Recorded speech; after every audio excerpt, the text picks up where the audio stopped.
oggi è un primo esperimento con cui l'ordine incontra la città. È pronta per la camminata? Certo che sì.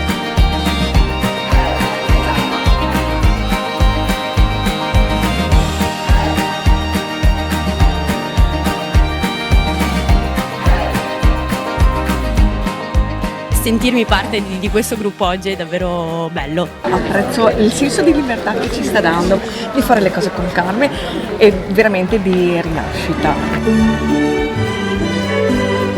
Si dice andiamo a bere il caffè? No, si può anche dire andiamo a bere il decotto di Prospero Alpini.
Presidente, come potremmo definire prevenzione psicologica?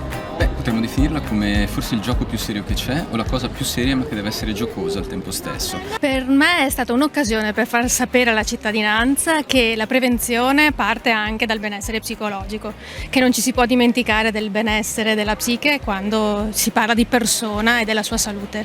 Troppe volte ci si dimentica che la testa fa parte del resto del corpo.